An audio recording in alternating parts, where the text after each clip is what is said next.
Keep your feet down. Oh, parents are here. Okay, so this book came out in 1994, and I'll bet you it was about 1995. David was probably about 7 when we started reading it, and we do it every year. So thank you for continuing this.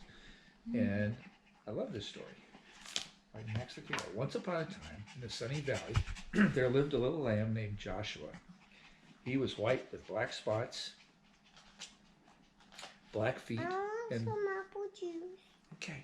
He had black spots, black feet, and sad eyes.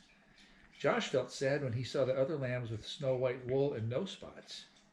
He felt sad when he saw the other sheep with their moms and dads because he didn't have a mom or dad.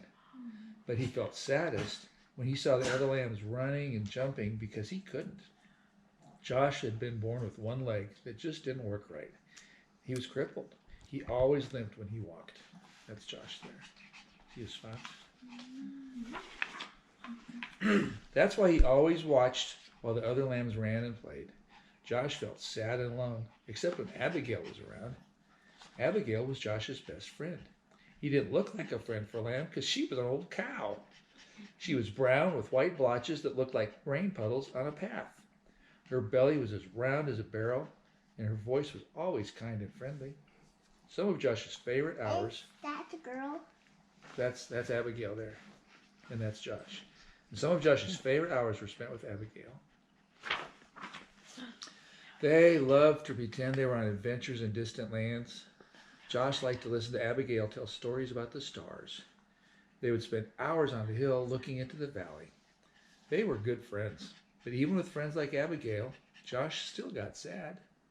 It made him sad to be the only lamb who could not run and jump and play in the grass. That's when Abigail would turn to him and say, "Don't be sad, little Joshua. God has a special place for those who feel left out." Josh wanted to believe her, but it was hard. Some days he just felt alone. Is that shepherds? Yes, those are shepherds. 1, 2, 3, 4, 5. That's good. He really felt alone the day the shepherds decided to take the lambs to the next valley where there was more grass. The sheep had been in this valley so long the ground was nearly bare. All the sheep were excited when the shepherd told them they were going to a new meadow. As they prepared to leave, Josh hobbled over and took his place on the edge of the group. But the others started laughing at him. "You're too slow to go all the way to the next valley. Go back, slowpoke. We'll never get there if we have to wait on you. Go back, Joshua." Look how sad he looks. That's when Josh looked up and saw the shepherd standing in front of him. Is that Jesus? No, that's a shepherd. What's We're his name? gonna see Jesus in a minute. His name's Ralph. We'll go with Ralph. Yeah. That's when Josh looked up and saw the shepherd. "They're right, my little Joshua. You'd better go back. This trip really is too long for you. How about you go spend the night in the stable?" Josh looked at the man for a long time. Then he turned slowly and began limping away. At least the shepherd was nice to him. When Josh got to the top of the hill, he looked down and saw all the other sheep headed toward the green grass. Never before had he felt so left out. A big tear slipped out of his eye, rolled down his nose, and fell on a rock. Just then he heard Abigail behind him, and Abigail said what she always said when Josh felt sad. "Don't be sad, little Joshua. God has a special place for those who feel left out." Slowly, the two friends turned and walked to the stable together. It's going to be sunset time. By the time they got to the little barn, the sun was setting like a big orange ball.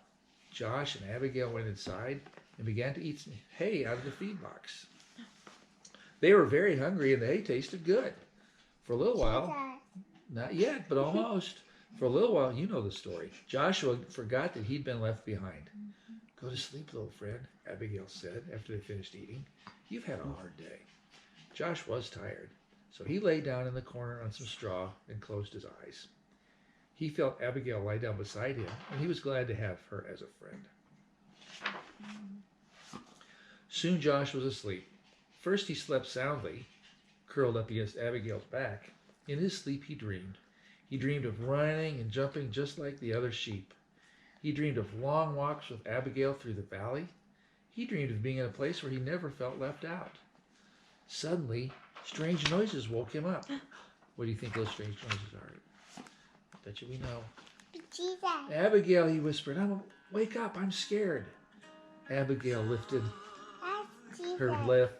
Abigail lifted her big head and looked around. That's Jesus. Yes, it is. The stable was dark except for a small... That's Mary. The stable was dark except for a small lamp hanging on the wall. Somebody's in here, Josh whispered. They looked across the dimly lighted stable.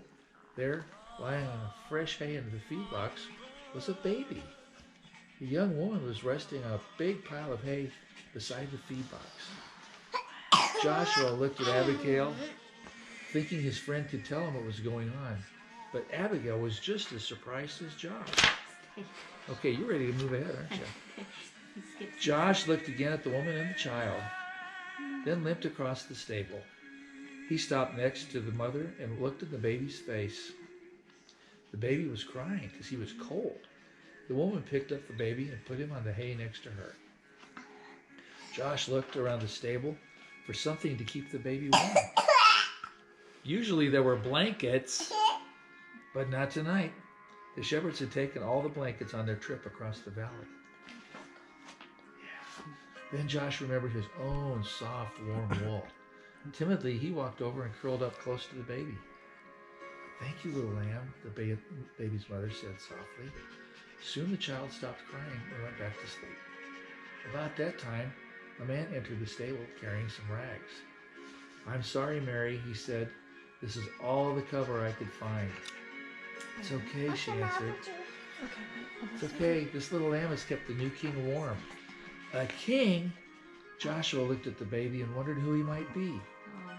His name is Jesus. Mary spoke as if she knew Josh's question. God's son. He came from heaven to teach us about God. Just then there was another noise at the door. It was the shepherds, the ones who left Joshua behind. Their eyes were big and they were excited. "We saw a bright light and heard the angels," they began. Then they saw Joshua next to the baby. "Joshua, do you know who this baby is?" "He does now." It was the young mother who was speaking. She looked at Joshua and smiled. "God has heard your prayers, little lamb. This baby is the answer." Joshua looked down at the baby. Somehow he knew this was a special child and this was a special moment. Sweet. He also understood why he'd been born with a crippled leg. Had he been like the other sheep, he would have been in the valley with them. But since he was different, he was in the stable among the first to welcome Jesus into the world. He turned and walked back to Abigail and took his place beside his friend. "You were right," he told her. "God does have a special place for me." Not bad, baby. The crippled lamb. Hey, we'll do this again next year, okay? And we'll have